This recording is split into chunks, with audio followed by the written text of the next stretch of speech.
할렐루야. 노예 사나이의 큰 교회에 훌륭한 목사님들이 참 많은데 저를 초대해 주셔서 감사합니다.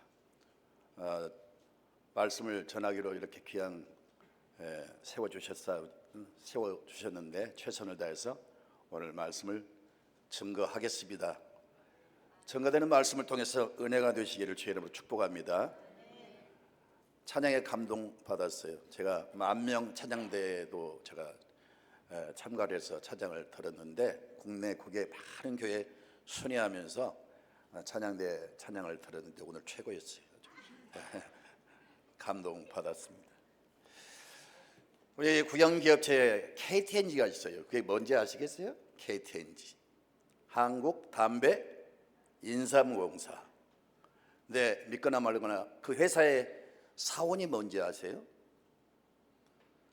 담배 많이 피워서 망가진 몸 인삼 먹고 회복하자.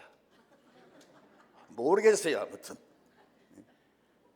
오늘 교회 섬기면서 많이 피곤하고 또 세상에 살면서 상처 있고 힘들고 또 어려움으로 많이 지친 여러분들에게 오늘 증거되는 말씀이 새 힘을 얻는 귀한 말씀이 되시기를 축복합니다. 아멘.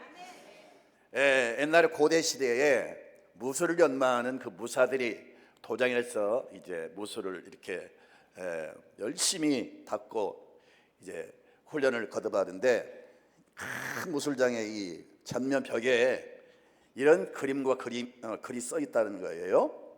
당시 유명한 장군들, 전쟁에 아주 그 명성을 떨친 사람들, 위대한 장군들과 위대한 그런 그 어떤 왕들 그런 사진을 딱 붙여놓고 초상화를 그려놓고 그 밑에 그런 글이 써 있다는 겁니다. 주목하라, 모방하라, 연습하라, 반복하라. 그런 글이 써 있다는 겁니다. 무슨 의미인지 아시겠죠?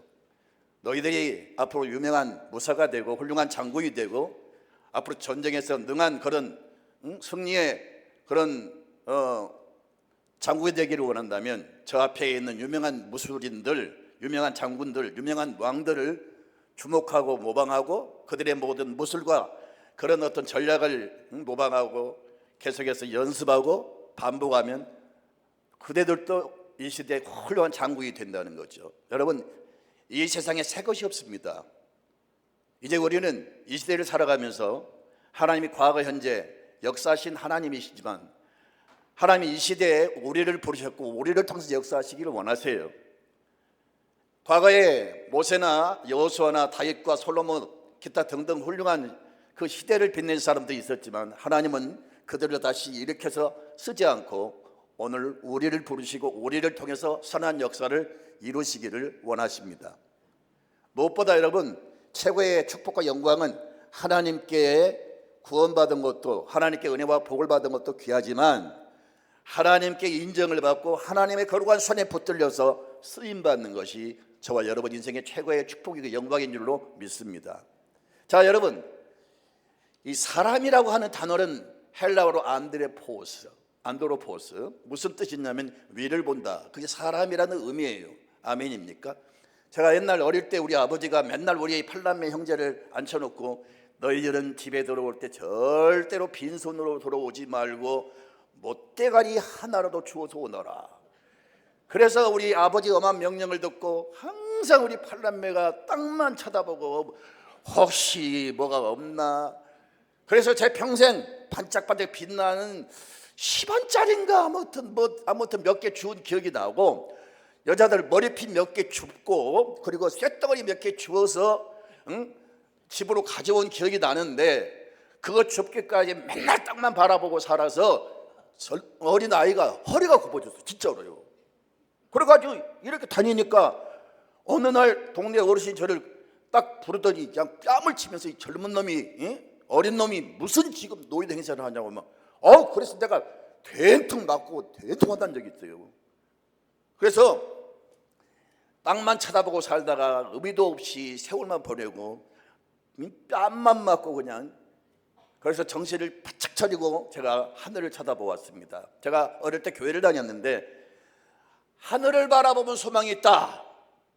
땅 끝에 모든 백성들아 여호와를 앙망하라. 그럼 내가 새 힘을 주신다고 했잖아요. 구원을 얻는다고 했잖아요. 그래서 늘 저는 땅을 바라보는 자가 아니라 하늘을 쳐다보고 어린 때부터 늘 하나님을 부르며 하나님 저를 도와주세요. 하나님 제게 은혜 주세요. 그렇게 기도하다 보니까 하나님의 은혜를 주셔서 여기까지 온 줄로 믿습니다. 여러분, 모든 소망은, 모든 좋은 것은 위로부터 옵니다. 할렐루야. 자, 하나님은 시대시대에 하나님의 종들을 불러 세우시면서 그들의 그 시대를 맡기고 사명을 맡기셨는데, 다시 말씀드립니다. 이제는 바로 우리 가운데 역사하신 우리 하나님이세요. 우리를 부르신 목적은 단순히 구원 주시고 단순히 여러분 먹고 살라고 부르신 게 아니고, 하나님은 하나님의 뜻을 위해서 우리를 사용하시려고 우리를 불러주셨습니다. 그래서 어찌하든지 여러분 생명 다하는 그날까지 이 시대에 하나님의 손에 붙들려 쓰임받는 종이 되시기를 주의 이름으로 축복합니다. 할렐루야. 저희 아버지는 옛날에 일제강점기 때 일본의 강제징용으로 끌려갔습니다. 저 삿포로 깊은 탄광 3,000m, 5,000m 깊은 그 갱 안에서 얻어 터지면서 고나발에 채면서 동료들이 그 죽어가는 모습을 보기도 하고 시체로 실려 나가는 모습도 보면서 그 두려움과 공포 속에서 날마다 강제로 이제 그 노역을 하는 겁니다. 사람이 고생해도요, 꿈이 있는 사람은 그 고생을 이겨낼 수가 있어요. 예를 들어서 돈을 벌 때 힘들지만 이 돈 벌어서 우리 집 사야지, 애들 잘 공부시켜야지, 그런 소박한 꿈들이 있는 사람들은 다 이겨낼 수가 있어요. 근데 우리 아버지는 끌려가서 맨날 얻어 터지고, 무슨 월급입니까?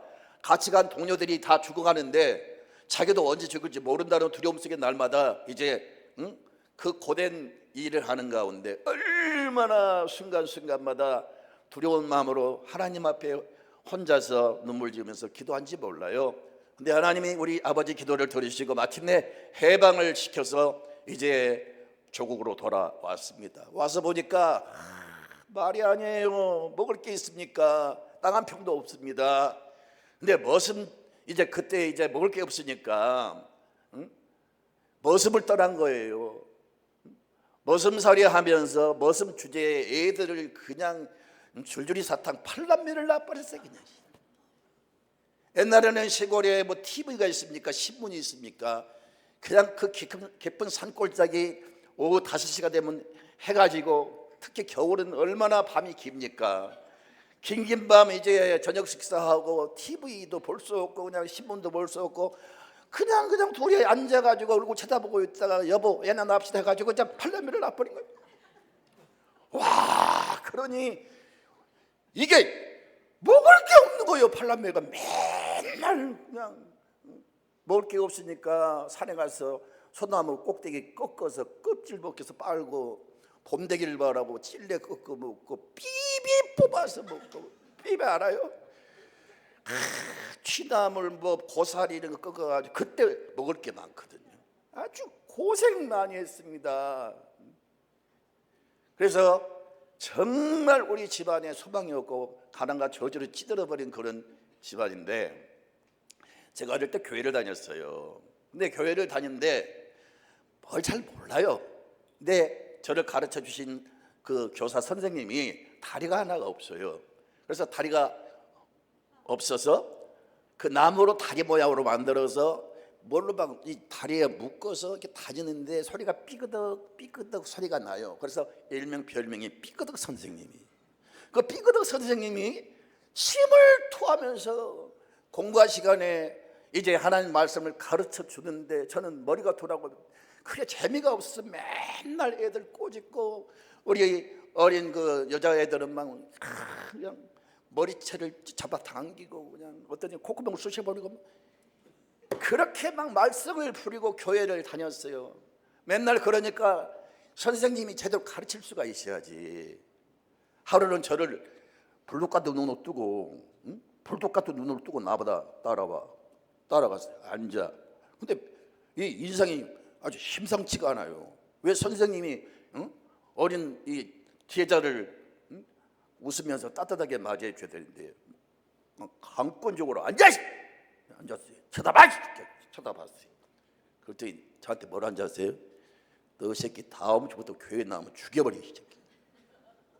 그런 욕설을 먹고 제가 교회를 다녔어요. 근데 그 선생님이 얼마나 성령 충만한지 아무튼 막 열정적으로 가르친, 저는 거듭나지 못해서 어린 아이라 분별을 못해서 뭐가 뭔지를 몰랐어요. 근데 그 선생님이 하신 말씀 가운데 아브라함이라고 하는 할아버지가 계셨는데, 그 할아버지는 뭔가 하나님께 바치니까 하나님이 뭐 불을 내리시고 막 축복을 엄청 주셨대요.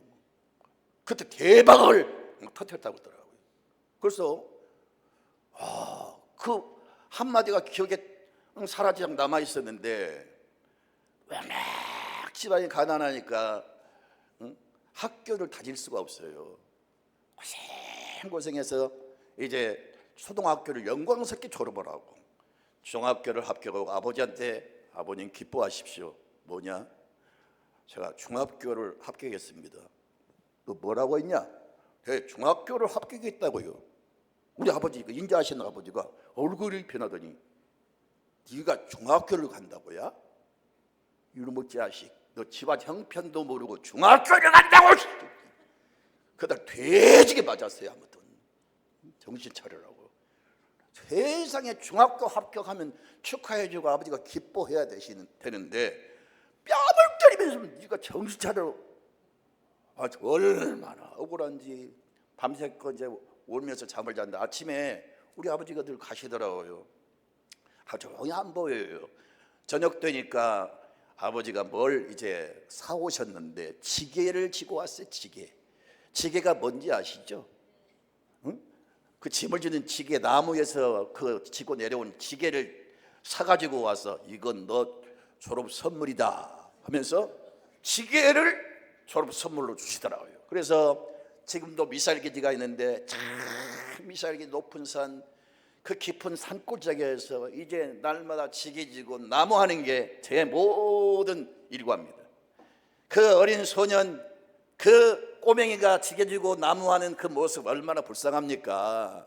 그때 어린 소년에게 무슨 미래가 있고 무슨 꿈이 있고 장래가 있겠어요? 그저 나무하다가 세월 가면 이 골짜기 죽으면은 그냥 산만 보이고 그냥 하늘만 보이는 곳이에요.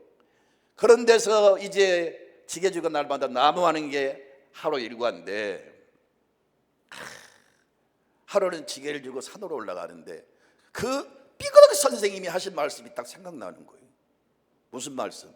아브라함이 뭘 하나님께 드리니까 하나님이 불을 내리시고 복을 와장창 주셨다고. 그 생각이 나더라고. 그래서 제가 올라가서 지게를 획 집어 던져놓고 돌 위에 올라가서 이제 하나님께 뭔가 드리려고 생각하는데 드릴 게 있어야지. 드릴 게. 지게를 바치자니 하나님 지게를 받으실 리가 없고 무슨 돈이 있어요. 그때 우리 어머니가 1년에 딱 한 컬레 사준 고무신, 까만 고무신, 타이어 그려진 진짜 그 까만 고무신 아시죠? 그게 오래 신다 보니까 칡농꿀로 이렇게 둘둘 말아가지고 쩔뚝쩔뚝 그렇게 산을 다니는데 그 칡농꿀 이걸 거두고 이제 신발을 벗어가지고 이걸 하나님께 바치겠다고. 제가 그런 말을 해서 하나님, 이 신발 다 떨어진 거지만 엿장사한테 이걸 주면요 하나님이 엿장사가 엿 한가라고 준다고.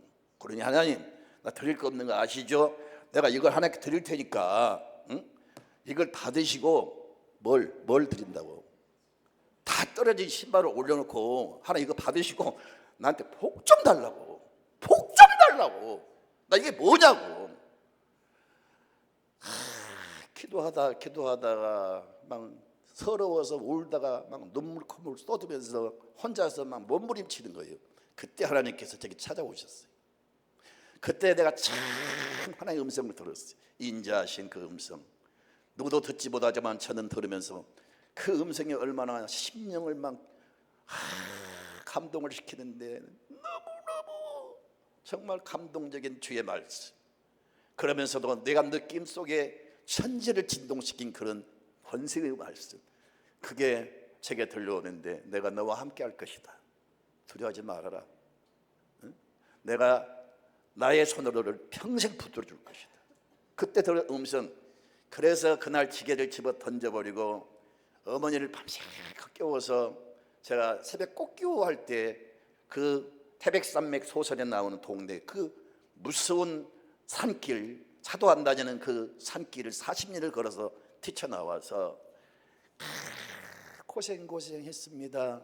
잘 데가 없어서 산에서 잠을 자고, 여름에는 나무 기대고 또 바위에서 기도하다 쪼그리고 지금 자고, 겨울에는 또 나뭇잎을 이렇게 모아놓고 다람쥐처럼 그 안에서 부들부들 떨면서 기도하다 잠들다 그런 세월도 보냈습니다. 먹을 게 없어서 남의 된장 훔쳐 먹다가 그냥 걸려가지고 막 된통 얻어 터지기도 하고요.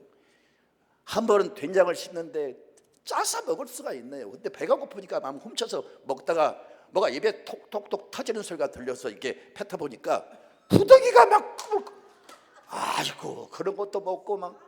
그런데 하나님 주신 음성, 오로지 그 음성 한마디 붙잡고 힘들어도 고생이 계속되어도 오로지 하나님께 매달려 부르짖어 기도한 것이, 그때 만나주신 하나님이 보여주신 환상, 들려주신 음성, 이런저런 많은 은혜를 주셔서 오늘에 이렇게 제가 하나님께 쓰임을 받고 있는데, 무슨 말씀이냐? 여러분, 우리는 두 가지 의식이 분명해야 됩니다. 하나는 소명의식과 하나는 사명의식입니다. 하나님 많은 사람과 나를 불러주셨다. 하나님께서 이 시대에 나에게 이 일을 하라고 사명을 주셨다.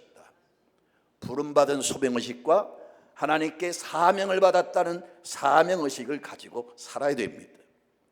그러면 곁길로 바라볼 겨를이 없어요. 오직 그 사명을 향해서 달려가는 겁니다. 그 사명 감당하다 그 사명 다 감당하면 하나님이 때가 되면 우리를 부르실 것입니다. 하나님이 부르시기 전에 저와 여러분에게 주신 사명이 있습니다. 오늘 여러분 헌신 예배에 임하신 사랑하는 성도 여러분, 하나님이 나에게 사명을 주셨다. 이 사명의식이 불일듯 일어나시기를 축복합니다. 그리고 오늘 이 말씀을 붙잡고 남은 일생을 정말로 이 말씀 잊지 말고 매달려 기도하시면서 최선을 다하세요. 하나님 그런 사람에게 은혜 주시고 응답 주시고 반드시 그렇게 사명을 붙잡고 주여 내가 이 사명을 다 이루어 드리겠습니다, 붙들어 주시기를 원합니다. 간절히 기도하고 매달릴 때 하나님은 그런 사람을 통해서 자기의 뜻을 이루게 하시고 그 사명을 감당하게 하실 줄로 믿습니다.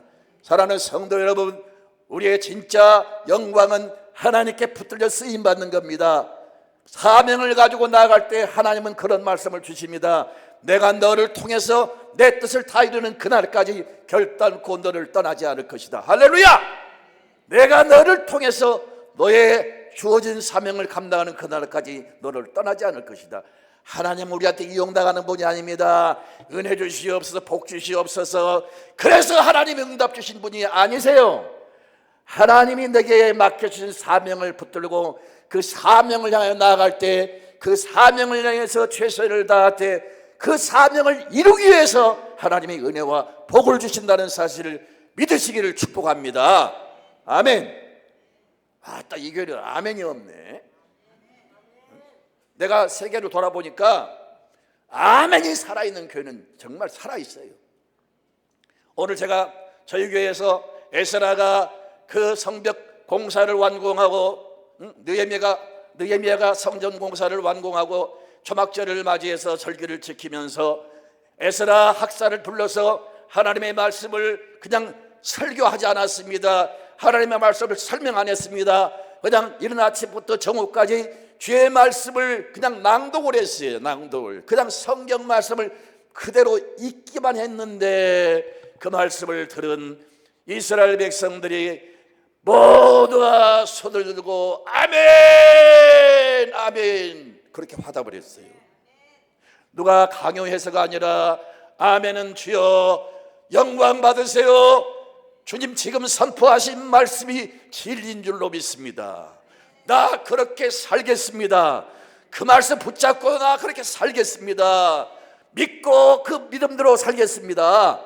그 표현이 아멘입니다.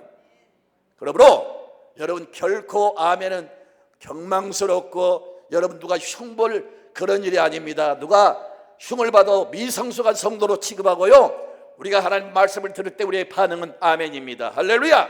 아멘. 예. 아멘은 진실로 진실로 믿습니다. 그 말씀이 그대로 이루어질 걸 믿습니다. 반응이 아멘이란 말이에요. 그러니까 아멘은 풍령이 들면 좋겠어요, 흉령이 들면 좋겠어요?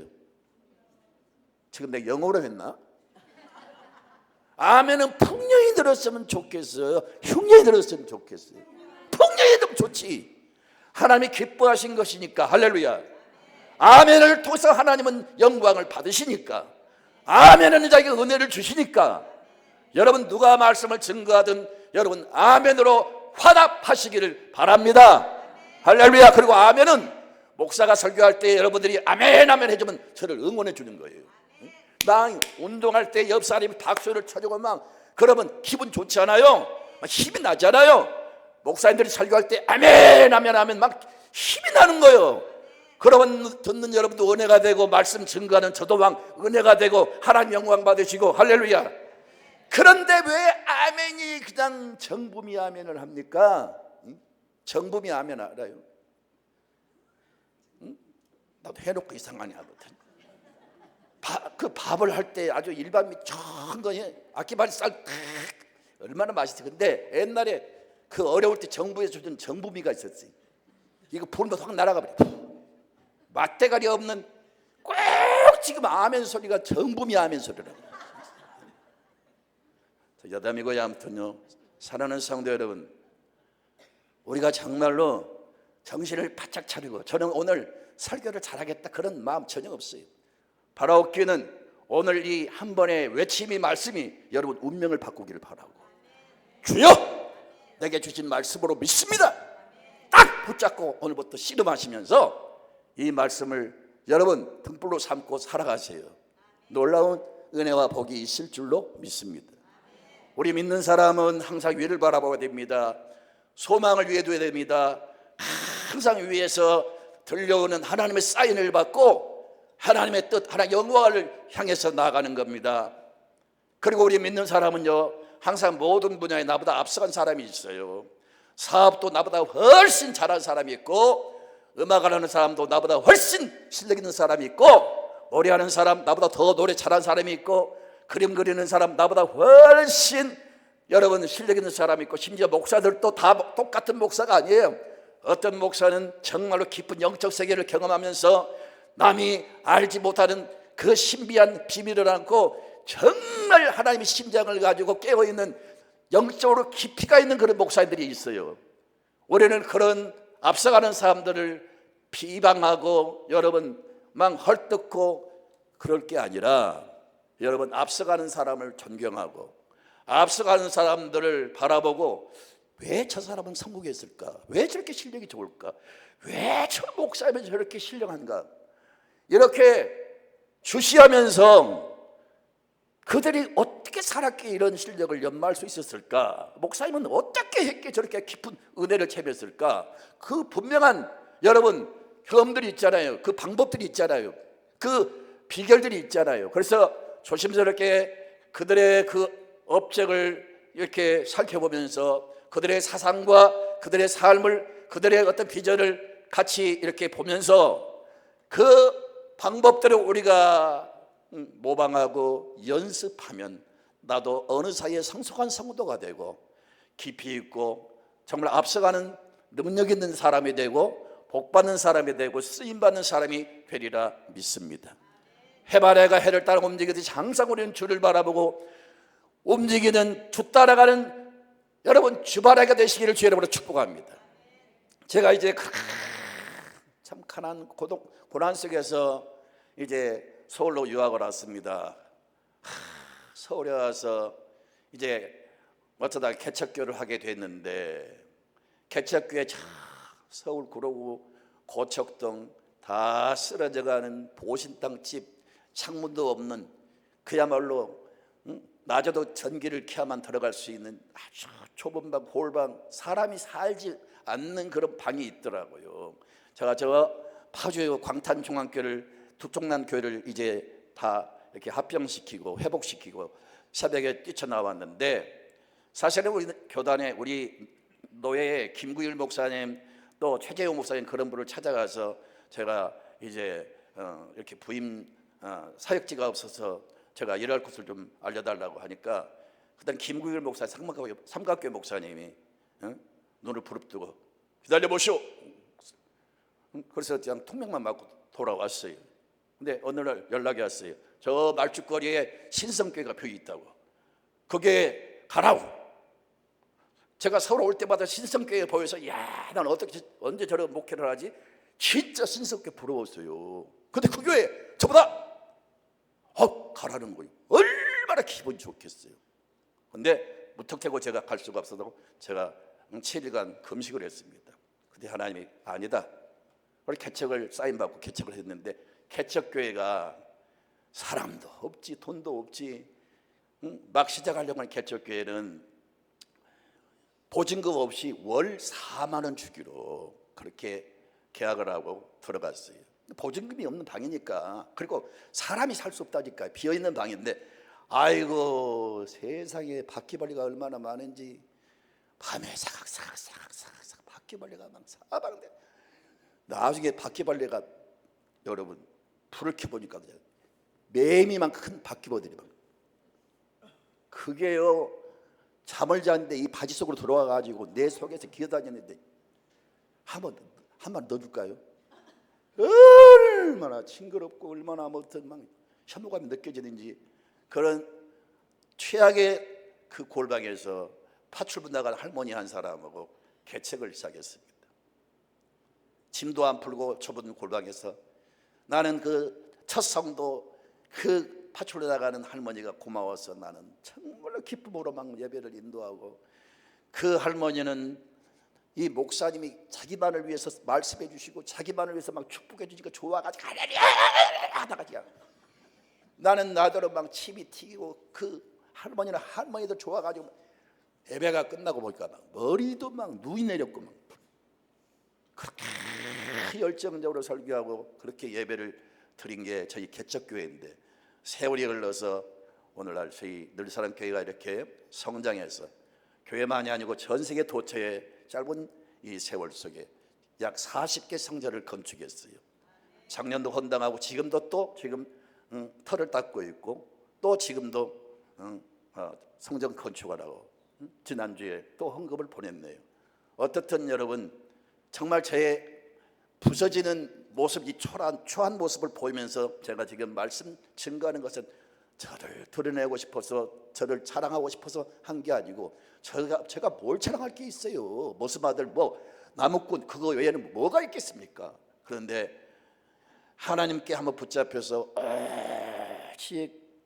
기도할 때마다 매달려 하나님을 위해 살게 해달라고, 나 주의 뜻대로 쓰임받기를 원한다고 그렇게 매달려 기도했더니 하나님이 사람도 만나게 해주시고 은혜 주시고, 할렐루야. 오늘까지 하나님이 저를 귀하게 사용해 주신 것을 지금 말씀드리는 거예요. 자, 오늘 이 말씀은 무슨 말씀일까?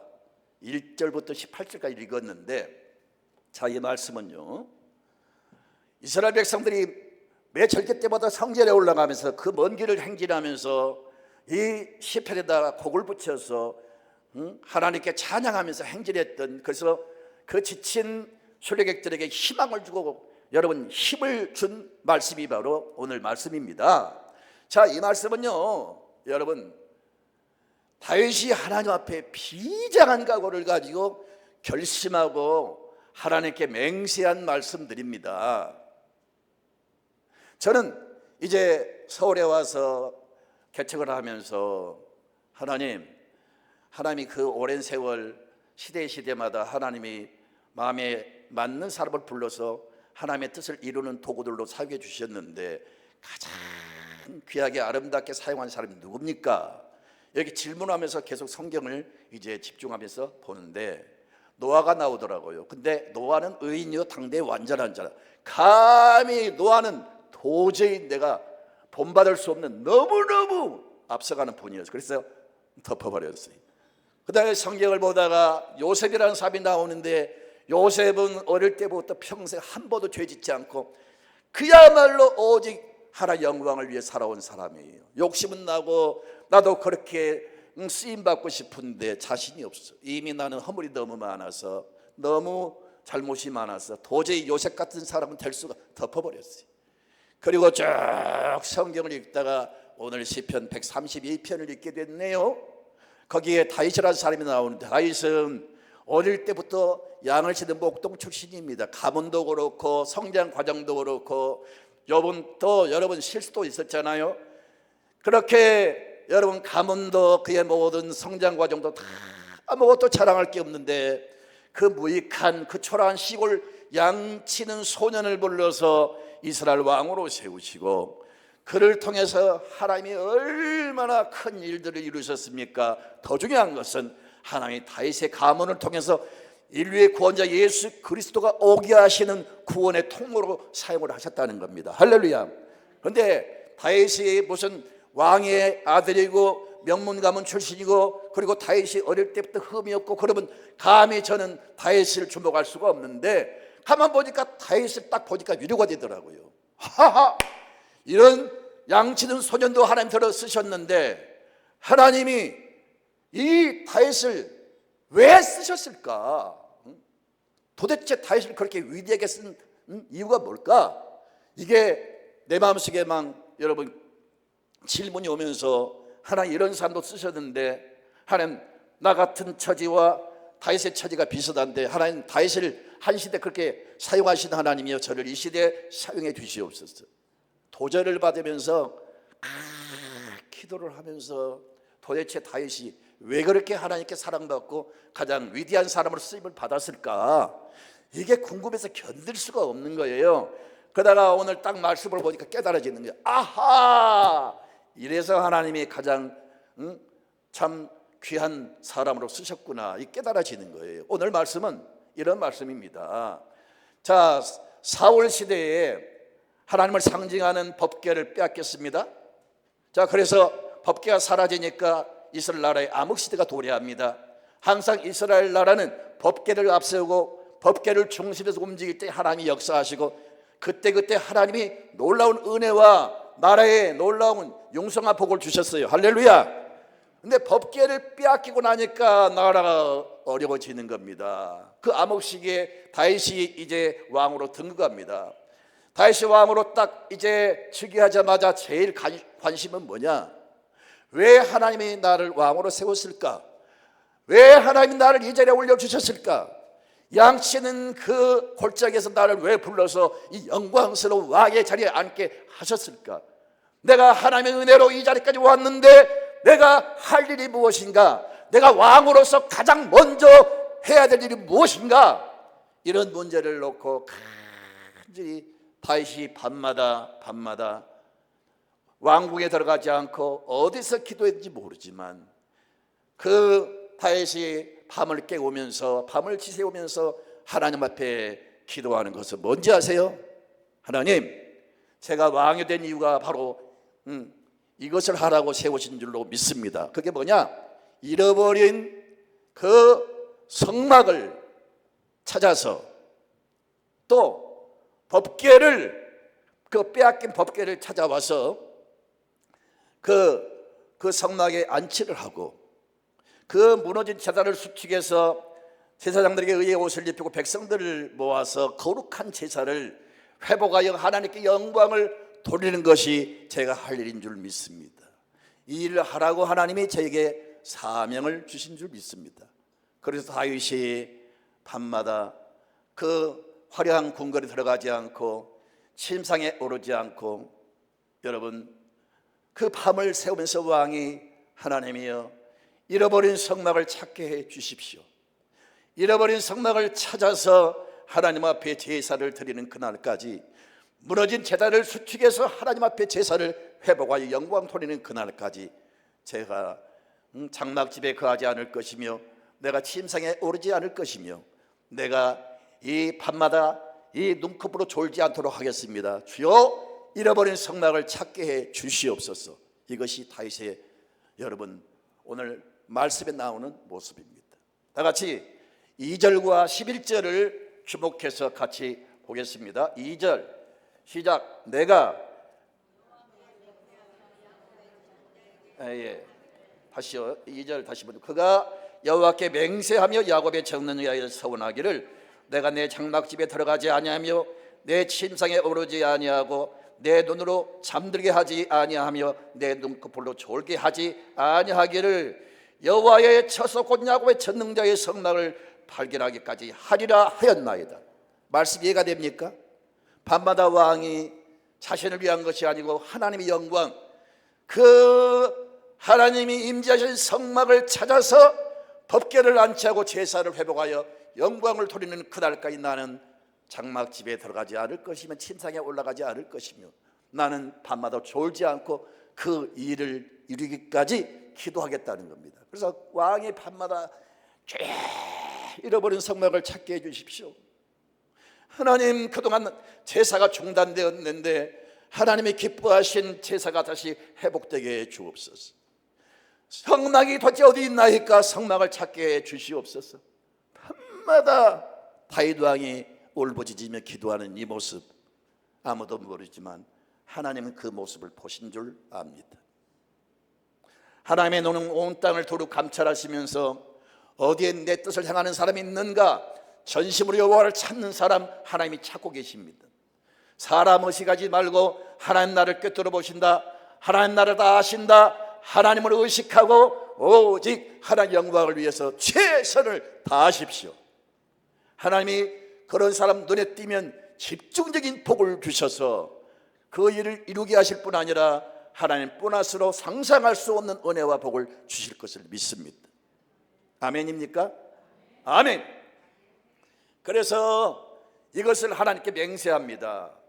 나 이 일을 이루는 그날까지 나는 결코 장막집에 들어가지 않을 겁니다. 나는 침상에 올라가서 거의 잠들지 않겠습니다. 나는 밤마다 기도하는데 이 성막을 찾게 해주십시오. 이게 다윗의 모습입니다.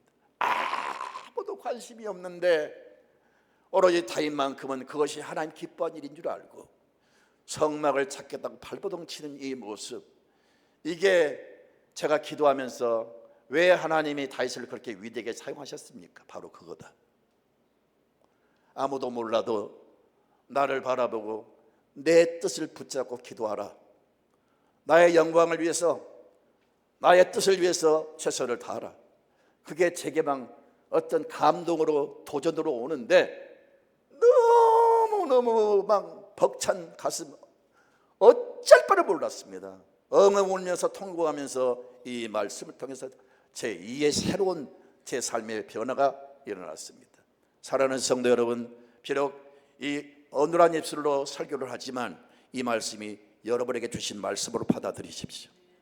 오늘 이 말 꽉 붙잡고 사명을 다시 깨닫고 그 사명을 감당하기 위해서 기도하시고 최선을 다하세요. 하나님 그 사람 결코 여러분 외면하지 않고 집중적으로 여러분에게 관심과 사랑을 부어주시고 여러분을 통해서 놀라운 역사를 이루게 하실 줄로 믿습니다. 하나님은 하고자 하는 사람을 통해 역사하십니다. 하기를 원하세요. 주여 나를 들어 사용해 주시옵소서. 하나님, 이 교회에 많은 성도가 있지만 나를 통해서 그 일을 이루시옵소서. 하나님, 이 교회가 회복되고 부흥되는 그날까지 저는 하나님 편히 잠들 수가 없습니다. 나를 통해서 이 교회 부흥에 미랄되게 주시옵소서. 주여 나를 통해서 이 교회가 든든히 세워져 갈 수 있게 주시옵소서. 나를 통해서 우리 목사님 힘을 내게 해주시고 나를 통해서 아버지 하나님이여 상처진 교회가 회복되게 해주시고 주여 저를 통해서 이 한 시대에 저희 교회를 통해서 하나님 큰 역사 이루시고 큰 영광 받으시옵소서. 좀 이런 기도를 할 수 없나요? 좀 이런 문제를 놓고 이런 목적을 놓고 매달려 기도할 수 없나요? 하나님이 그런 사람 집중해서 주목하실 줄로 믿습니다. 오늘 헌신 예배가 무엇일까요? 그 어떤 것보다도 여기에 집중하시기 바랍니다. 사명을 회복합시다. 할렐루야. 그리고 남은 여생 나의 모든 걸 쏟아서 하나님의 기쁨이 되며 하나님의 영광을 위해서 살아가리라. 이스나 말하는 그런 교인이 아니고 이 교회에 반드시 필요한 성도, 이 교회를 이렇게 세우는 성도, 이 교회를 위해서 이 부흥의 미랄되고 기도의 불씨가 되리라. 그런 비장한 각오를 가지고 오늘 이 헌신 예배에 임하신다면 이 헌신 예배는 하나님이 너무너무 기쁘게 흠양하실 줄로 믿습니다.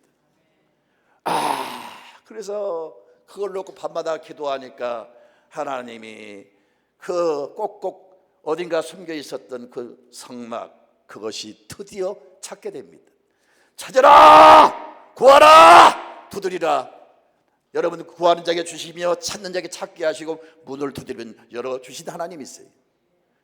어디에 도대체 있는지 모르지만 그렇게 성막 찾겠다고 몸부림치니까 하나님이 드디어 찾게 하셨는데, 자, 다 같이 볼까요?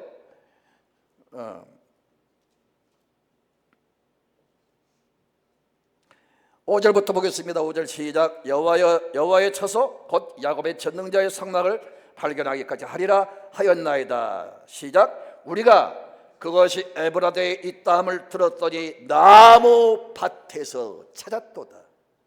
나무 밭에 숨겨 있었던 성막을 찾아서 드디어 그 성막을 이제 운반해서 그 텐트 성전, 겉모습은 오랜 세월 찢기고 빵꾸나고 초라한 텐트 성전, 그런 장막이지만은 이제 그 장막을 깨끗이 씻고 그 안에 하나님의 임재를 상징하는 법궤를 안치하고 제사장들을 모아서 여러분이요 예복을 입으세요. 거룩한 의복을 받고 입으세요. 그리고 모든 제사장들이 제사를 드릴 모든 준비를 다 시키고 이스라엘 백성 한 곳에 다 모이게 합니다. 그리고 이제 그동안 무너진 제단을 수축해서 하나님 앞에 오랜만에 그 성막 안에서 하나님 앞에 제사가 올려집니다. 여호와여, 이곳에 임재하여 주옵소서. 백성들이 여호와를 찬양합시다. 제사를 드리면서 하나님 앞에 기도하며 이 제사가 하늘에 상달되지 하나님이 그냥 그 모습을 보고 뿅 가신 거예요. 아무도 관심이 없는 그 성막 찾아서 제사를 회복하는 일, 그 누구도 관심이 없는데 오로지 다윗만큼은 그 일을 이루겠다고, 이것이 내가 할 일이다 깨닫고 마침내 밤마다 기도한 결과 찾아서 오랜만에 무너진 성전을 무너진 제단을 수축해서 하나님께 제사를 올려드릴 때 하나님이 너무 이 모습을 감동을 받으신 겁니다. 너무 이 모습에 그냥 하나님이 기뻐하셨어요. 그래서 하나님이 그 제사를 받으시고 다윗에게 맹세를 하십니다. 2절은 내가 하나님께 그렇게 하겠습니다. 다윗이 하나님께 맹세하는 거고 11절은 이 제사를 받으시고 하나님 너무 감동하신 그 다음에 다윗을 향해서 맹세를 하시는 겁니다. 11절을 다 같이 보겠습니다. 11절 시작. 여호와께서 다윗에게 성실히 맹세하셨으니 변하지 아니하실지라. 이르시기를 내 몸의 소생을 내 왕위에 둘지라. 내 자손이 내 언약과 그들에게 교훈하는 내 증거를 지킬진대 그들의 후손도 영원히 내 왕위에 앉으리라. 할렐루야. 하나님이 다윗에게 맹세를 하시는데 너의 자손과 너의 후손들에게 내가 복을 줄 터인데 너의 자손들이, 너의 손자, 너의 아들들이 네가 앉아있는 그 왕의 자리를 계속 앉게 할 것이다. 할렐루야. 여러분, 욥기 21장을 보면요, 부모가 죄를 지으면요 세월이 간다고 해서 그 죄가 사라진 게 아니에요. 내가 여러분 죄 짓고 회개를 안 하고 여러분 세상을 떠나잖아요. 그러면 내가 죽었다고 죄가 사라진 게 아니에요. 그 죄가 차곡차곡 쌓였다가 여러분 자손들 머리에 저주로 부어버린다 그랬어요. 그래서 애매하게 자손들이 우리 어머니 아버지 죄 때문에 저주를 바가지 쓰고 고통을 당하는 거예요. 성경에 그렇게 나와 있어요. 사랑하는 성도 여러분, 정말 자녀들이 잘 되기를 원하신다면 죄 짓지 마세요. 죄를 지어서도 여러분 빨리 회개하시기 바라고요. 절대 모든 상황들, 모든 것들을 하나님 앞에서 면밀히 판단하시고 절대 때문에 하나님이 싫어하는 것은 하지 마시고 하나님 마음을 아프게 하지 마세요. 가장 여러분 하나님의 영광과 하나님의 뜻을 붙잡고 최선을 다하세요. 다윗에게 그 모습을 보시고 너무 감동하셔서 그에게 하나님 저에게 복을 주세요. 제 아들이 제 손자들이 내가 앉아있는 왕의 자리에 앉게, 그런 말 한 번도 한 적 없어. 그런데 하나님은 부모의 소원이 무엇인가를 알고, 저도 아버지로서 여러분도 다 자식 낳아서 길러본 부모로서 아시잖아요. 내가 잘 먹는 것보다 자녀가 잘 먹기를 원하고, 내가 좋은 옷 입는 것보다 우리 자녀가 좋은 옷 입기를 원하고, 나는 못 배웠지만 좋은 대학을 보내고 싶고 그렇지요. 하나님이 그걸 아시기 때문에 다윗에게 먼저 맹세하시는데, 내가 너의 아들과 내 손자들에게 내가 앉아있는 왕의 자리에 계속 앉게 하겠다. 우리의 뜻과 목적이 오직 하나의 영광이 되면, 내가 일생 사명을 감당하면, 헌신의 사람이 되면 하나님이 첫 번째 주신 축복이 뭔지 아세요? 자손이 잘되게 합니다. 여러분 자녀가 잘되게 하십니다. 할렐루야. 아멘입니까? 아멘입니다. 아멘. 그렇습니다. 부모들은 말이 없어도 다 자손들이, 자녀들이 뒷모습을 보고 배웁니다. 자녀들이 여러분 모습을 보고 정말 이탈하지 않고 신앙을 계승하고 믿음으로 살도록 여러분이 길라잡이가 되주시길 바랍니다. 우리 아버지 머슴 출신입니다. 우리 형제들이 제대로 아버지 어머니 도움을 받으면서 공부한 자가 없어요. 근데 우리 팔남매가 다 복을 받아서, 여러분 우리 할아버지, 우리 아버지, 돌아가신 아버지 손자들까지 사이 며느리까지 다 합한다면 우리 가문에 놀라운 복을 주셨는데, 서울대를 2명 나오고요, 박사가 3명이고요, 목사가 8명, 그리고 또 법관이 2명, 그리고 뭐 세무사, 변리사, 삼성계열 계열 회사 사장이 되고 장로가 2명, 권사들, 아무튼 우리 집안에 또 국제회계사, 아니 우리 집안이 그렇게 될 수가 없다니까요. 아무 소망이 없는데, 여러분은 그래도 부모들 도움 받아서 학교 공부했잖아요. 근데 우리는 그런 게 없었다니까요. 그런데 똘똘 뭉쳐가지고 모일 때마다 막 하나님을 위해서 어떻게 하면 살 수 있느냐 서로 의논하고, 아무튼 흩어져서 열심히 기도하여 오늘날 저희 집안이 저 전라남도 보성군에서 제일 명문가문이 될 정도로 복을 주셨어요. 할렐루야. 아니 진짜라니까. 진짜 제일 가난한 가정이 지금은 제일 축복을 받은 가문이 되었어요. 할렐루야. 형제들이, 부모들이 믿음으로 살려고 하니까 자손들에게 복을 주셔서 다 잘되게 하신 거예요. 아멘입니까? 언제가 조선일보에서 우리나라 제일 명문 가문을 조사 발표했습니다. 관심 있게 보았습니다. 우리나라 최고의 명문 가문이 어떤 가문일까요? 현대요? 삼성이에요? 아니요. 집안에 얼마나 불행한 일이 많이 있었습니까? 자살 사건이 일어나고 옥상에서 떨어져서 막 비참한 일이 얼마나 많았습니까? 툭 하면 그냥 감옥에 끌려가고. 그게 무슨 명문 가문이니까? 돈이 많은 가문이죠. 제일 명문 가문은 어떤 가문이냐? 조선일보가 발표했는데, 저 북한의 장대영교와 쌍병을 이루는 산정영교에 바로 유계준이라고 하는 장로님이 계셨어요.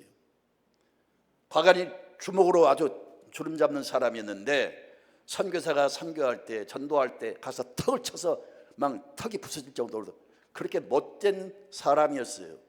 그런데 그가 이제 어느 순간에 감동을 받고 그가 회개하고 장로가 됐습니다. 장로가 됐는데 그 당시에 목사님이 바로 주기철 목사님이었어요. 주기철 목사님 신사참배 반대한 그 일로 인해서 감옥으로 끌려가서 툭 되어서 감옥살이 합니다. 성도들은 흩어진 양들처럼 다 이제 막 흩어지기 시작합니다. 그때 유계준 장로님이 목사의 심적으로 온 성도를 돌아보면서 각 가정을 방문하고 신방하고 위로하면서, 어느 날 주기철 목사님 사택을 이렇게 가만히 보니까 쌀이 하나도 없고 다 굶고 있는 거예요. 그래서 유계준 장모님이 몰래 쌀을 한 가방에 넣다가 그게 발각되어서 대동강 강변에 끌려가서 순교를 당하긴 당했습니다. 지금까지 시체를 못 찾았는데, 자, 좋은 일하다 선한 일하다 교회 돌보다가 목사님 가족에 쌀렸다가 결국은 억울하게 순교까지 했습니다. 그런데 망했다 끝장났다 그렇게 여러분 정말 불행한 가정이 세월이 흘러서 하나님이 은혜와 복을 주셔서 유계준 장모님의 8남매가 다 복을 받았는데, 첫 번째 아들 유기원이는 하버드 의대를 졸업하고 국립의료원 원장이 되었고, 유기영 두 번째 아들은 부산 의대 교수가 되고, 세 번째 아들 유기원이는 부산대 그 대학 병원장이 되고, 또 그다음 아들 유기천이는 서울대 법대를 설립하고 서울대 법대 학장, 나중에는 서울대 총장까지 역임하고, 그리고 두 딸 유기옥이는 용산 누가병원 원장이 되고, 그리고 두 번째 딸 기숙이는 옛날 경제기획원 장관 이한빈 장관의 부인이 되고 숭실대학 총장까지 역임했던, 그야말로 8남매 전체가 다 복을 받고, 할렐루야! 그 자손들이 전 세계에 흩어져서 얼마나 곳곳에 큰일 한지 모르겠어요. 제가 LA에 가서 설교를 하는데 제가 이 이야기를 했어요.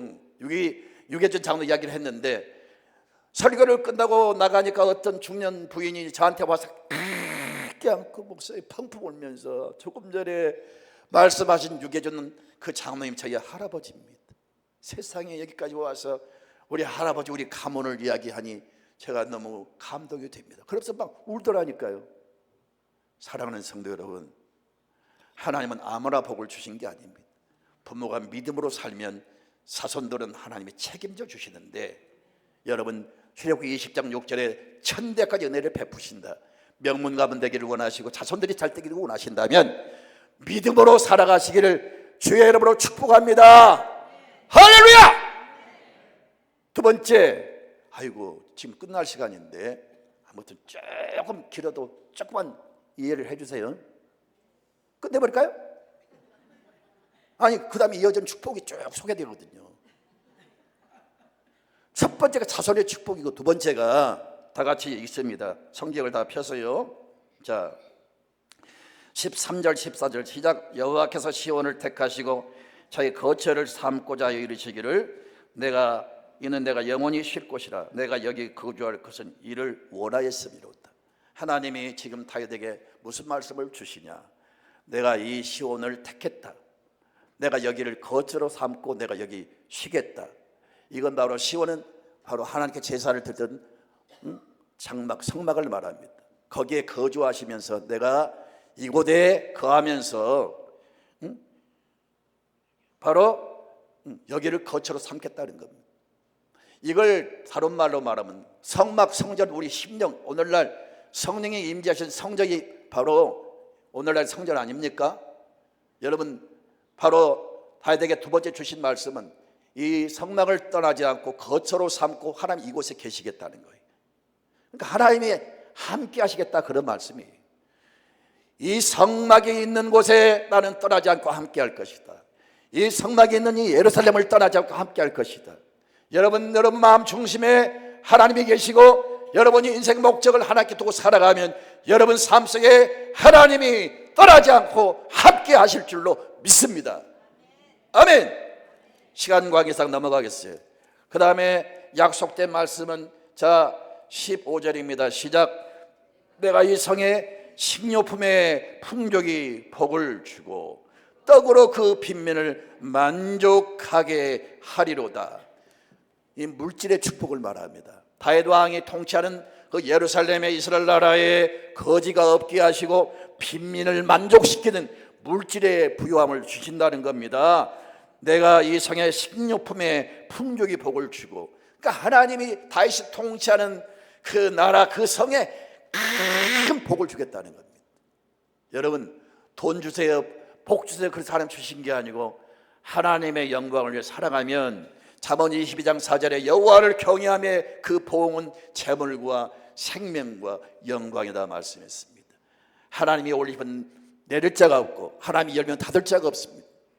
하나님은 거름더미에서 그 진토에서 끌어올려서 영광의 자리까지 올리게 하시고 하나님은 최고의 복으로 부어주실 줄로 믿는데, 여러분 인생을 살아가면서 물질에 쩔쩔매고 그 가난과 저주에서 헐떡거리는 삶이 아니라 하나님이 복을 주시는데, 여러분 생애 속에 놀라운 거부의 복을 주시기를 진심으로 축복합니다. 아멘. 이 교회는 참 답답하니 왜 아멘이 없을까? 나 컨셉은 막 아멘이 막 불타오르는데, 아멘 하면 하나님 영광 받으신다니까. 자, 이해를 돕기 위해서 아멘의 유익 4가지입니다. 첫째, 우리가 아멘 하면 하나님 영광 받으신대요. 아멘 하면 우리의 믿음이 견고해진대요. 아멘 하면 하나님이 기름을 부어주신대요. 아멘 하면 하나님이 일을 주신대요. 내가 책임지리라. 너의 믿음은 됐다. 하나님이 인정하신다는 겁니다.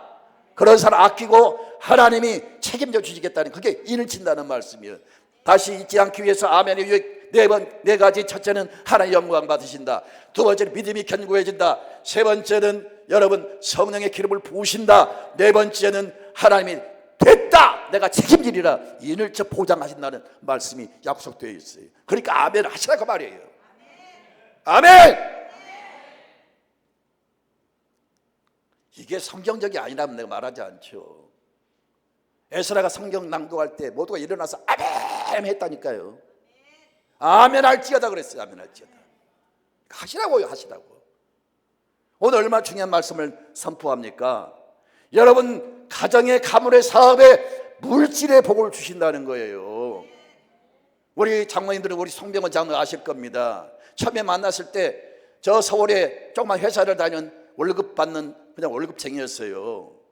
서울에 집을 얻지 못하고 저 인천에 조그만 연립에, 그것도 한 집에서 같이 사는 방 하나 얻어가지고 사는데, 세상에 가보니 그때는 우리 송병헌 장로님이 믿지도 않고요. 아내가 애를 몇 번 유산해가지고 그때도 그냥 유산해가지고 몸이 퉁퉁 부어서 거실에 연탄불을 펴놓고 그만 빨리 이렇게 널려 있고 그런 모습이더라고요. 그때도 처음 뵙는 겁니다. 예수도 안 믿습니다. 얼마나 간절히 기도했는지 모르겠습니다. 그리고 선포했어요.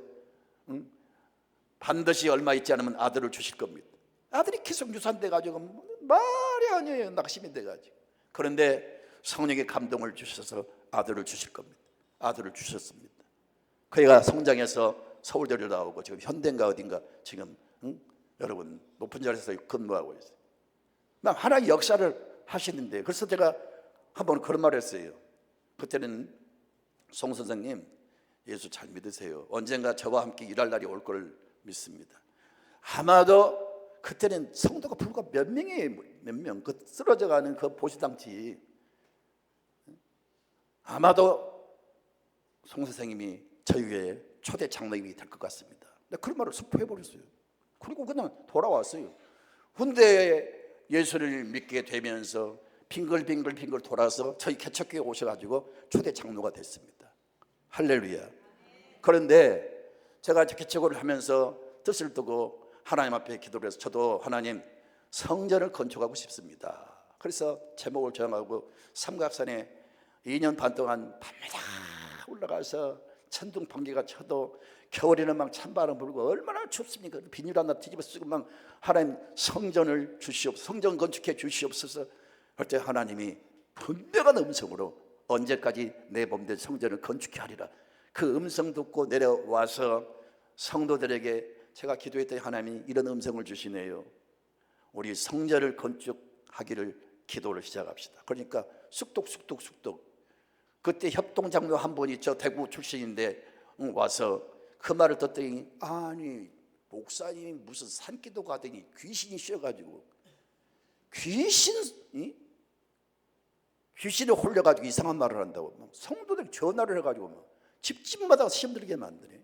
그때 장로는 없고 안수집사 3명이었는데 그중에 송병헌 장모님 그리고 두 장로님이, 두 집사, 안수집사가 있었어요. 3명 다 ROT 출신입니다.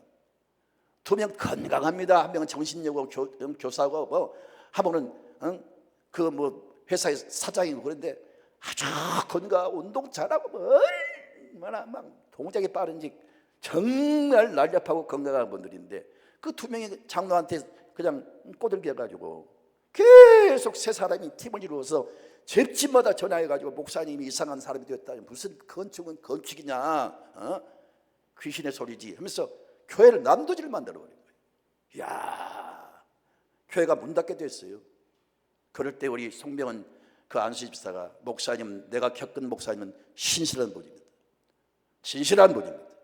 목사님 그렇게 밤낮으로 기도하신 거 하나님이 응답 주신 줄 믿습니다. 그러면서 딱 중심을 잡고, 여전도 회장님이 딱 중심을 잡고 건축하자고 하니까 먼저 집을 딱 저당 잡아가지고 대출을 받아서 그에게 헌금을 딱 바치고, 그 여전도 회장님은 이제 밤마다 우유를 배달하는 거예요. 그러면서 그 대출금을 갚아 나가더라고요. 그러면서 두 남전도 회장, 여전도 회장 두 분이 딱 중심 잡고 이제 우리 기도해야 될 때입니다. 기도하면 하나님 응답하실 줄 믿습니다. 목사님이 응답 받았습니다. 그러면서 그 남은 소수의 사람들을 막 설득하면서 새벽이면 막 차로 실어 나르면서 새벽 예배를 같이 참여하고, 그러면서 기도의 불씨가 일어나니까 그 작은 숫자로 성전이 건축되는 거예요. 할렐루야. 돈이 하나도 없습니다.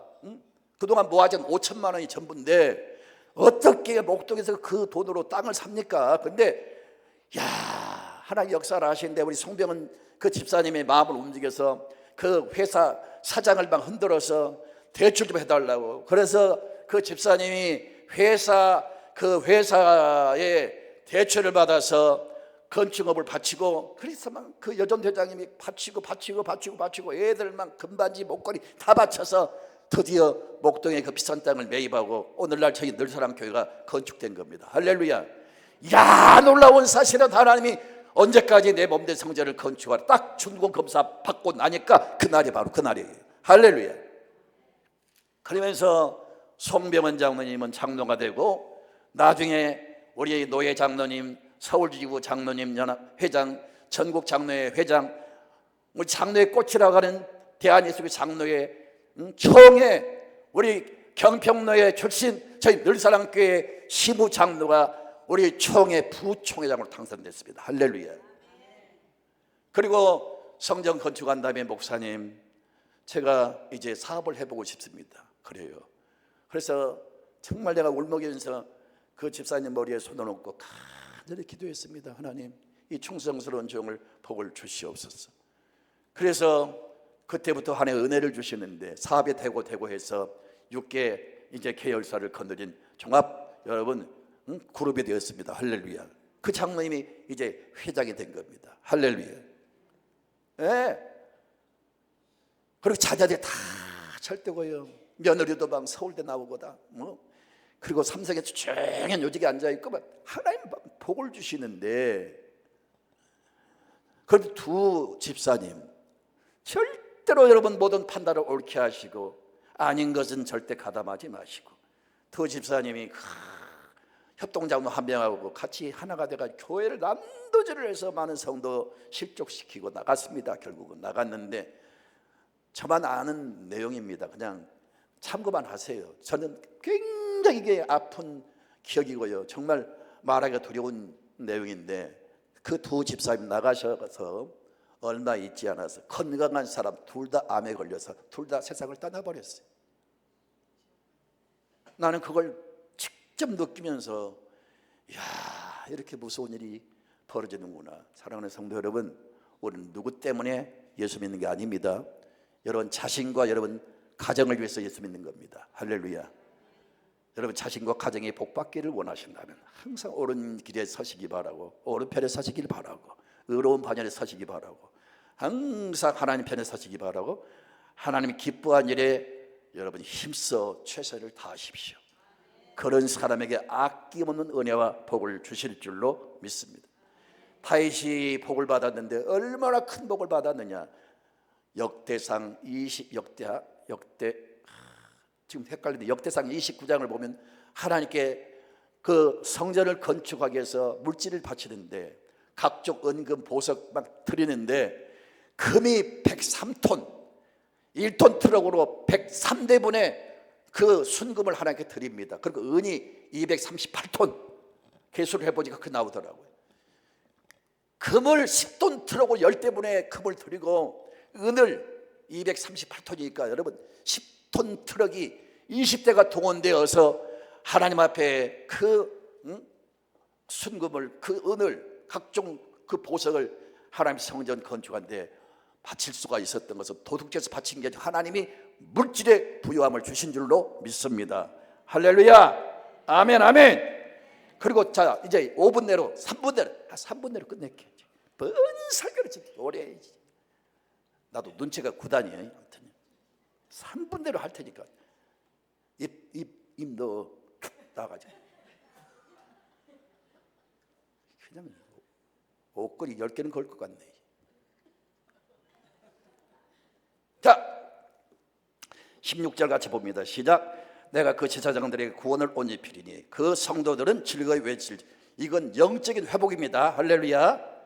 다 설명을 못하겠습니다. 자, 17절 시작. 내가 거기서 다윗에게 뿔이 나게 할 것이라. 내가 내 기름 부음 받은 자를 입하여 등을 준비했다. 다윗에게 뿔이 난다, 또 기름 부었다, 등을 예비한다. 이건 다 예수 그리스도와 관계된 해석을 해야만 되는데 다 중단하고, 다윗에게 뿔이 난단 말은 무슨 말이냐? 뿔이 뭘까? 사람 몸에서 뿔이 나면 이게 뭐예요? 도깨비? 근데 오늘 성경에 다윗에게 뿔이 난다 그랬어요. 희한하죠. 제가 초등학교 때 6년 동안 내내 그냥 1년이면 한 번 오줌을 안 싸고 364일을 그냥 맨날 옷에다 6년 동안 그냥 지도를 그리셨어요. 왜 그랬냐? 우리 아버지가 저하고 자면서 도깨비가 뿔이 있다고 하더라고요. 그래서 도깨비 만나면 절대 쳐다보지 말아라. 그러면 더 커진다. 막 그런 무서운 이야기를 해가지고, 옛날엔 화장실이 집에 있는 게 저 모퉁이 있었잖아요. 무서워서 못 가고 밤에 그냥 지도를 그려버린 거예요. 이러면 도깨비 뿔. 근데 오늘 뿔이 난다고 했다니까. 그럼 이 뿔이 뭘까? 이 뿔이란 말은 히브리 원어로 케렌이란 단어입니다. 무슨 뜻이냐? 권세, 능력, 아멘, 통치권, 영권. 이게 뿔이에요. 은혜 받은 사람은 하나님 권세를 주십니다. 성령 충만한 사람은 권위가 있어요. 말에 힘이 있고 리더십이 있고, 다윗에게 강력한 어떤 권세를 주셔서 다윗이 통치하는 동안에 그 누구도 대적할 자가 없게 만드시고, 다윗의 그 왕의 그 자리에서 힘있게 나라를 통치할 수가 있었던 겁니다. 그게 권위입니다. 그래서 다윗 시대가 최고의 전성기라고 말하지 않아요? 그 정도 하나님이 권위를 주셨다는 겁니다. 여러분, 예수 잘 믿고 약속하신 대로 어디를 가든지 머리가 되고 꼬리가 되지 않을 것이며 위에 있고 아래에 있지 않을 것이다. 이 축복이 있기를 주의 이름으로 축복합니다. 아멘. 드디어 마지막 절입니다. 큰 소리를 읽습니다. 시작. 내가 그의 원수에게는 수치를 옷 입히고 그에게는 왕관이 빛나게 하리라. 다윗은 많은 전쟁을 치루었습니다. 수많은 외세가 침략을 받습니다. 그런데 다윗이 군대를 이끌고 나가서 싸우면 백전백승하게 만들어 주셨어요. 다윗은 군인 출신이 아니에요. 그런데 싸움만 하면 다윗이 승리를 거둔 겁니다. 대적은 산산이 박살내서 수치스럽게 만들어버리고, 다윗은 싸움할 때마다 승리를 거둬서 갈수록 존귀와 영광을 누리게 하신 겁니다. 아멘. 세상은 전쟁터와 같습니다. 무슨 일을 하든지 여러분 승리하기를 원합니다. 아멘. 여러분 평생에 여러분 대적자가 없기를 축복합니다. 악한 원수에게 왔다가 한 길로 무서워 도망치는 역사가 있기를 축복합니다. 영적 전투에서, 세상에서 이 싸움의 전투에서 승리하셔서 여러분 인생의 머리에 영광의 멸관이 빛나는 삶이 되시기를 축원합니다. 나의 맹세와 하나님의 맹세, 다윗처럼 하나님, 나 하나님의 그 뜻, 하나님 잃어버린 생명을 찾아서 제사를 회복해서 하나님께 영광을 돌리는 그날까지 나는 장막집에 들어가지 않을 것이며, 나는 침상에 올라가지 않을 것이며, 나는 밤에 이 눈꺼풀로 졸지 않도록 하겠습니다. 주여 잃어버린 생명을 찾게 해주세요. 그 왕의 밤마다 기도하는 그 기도 들으시고 그 소원 하나님이 아시고 마침내 성막을 찾았어. 드디어 오랜만에 제사가 올려지는 그 놀라운 영광스러운 이 모습, 하나님이 그 모습 보시고 감동하셨어. 내가 앞으로 너에게 이런 복을 주겠는데 자손의 복을 줄 것이며 내가 평생 함께할 것이며 네가 통치하는 날에 거지가 없게 하고 빈민을 만족케 하고 음식을 풍성 재물의 복을 주실 것이며 그리고 영적인 회복의 역사가 일어날 것이며 그리고 너는 권세 있게 권위 있게 통치할 것이며 너의 등을 예비했단 말은 앞길을 내가 열어줄 것이다. 그리고 모든 싸움에서 승리케 할 것이며 너의 영광이 너의 왕관의 영광이 빛날 것이다. 얼마나 놀라운 여러분 약속의 복입니까? 오늘 이 복이 여러분에게 있기를 주의 이름으로 축복합니다. 절대 잊지 마시고 다윗처럼 오늘 영혼을 깨우시며 경각심을 가지고 오늘 이 말씀 붙잡고 일어서기를 주의 이름으로 축복합니다. 다 같이 1분만 손들고 기도합니다. 하나님의 말씀을 들었는데 잊혀지지 않게 해주시고 이 말씀 내 마음에 등불되게 해주시고 아버지 나의 비전이 되게 해주시고 나도 이런 모습으로 아버지 하나님을 섬기기를 원합니다.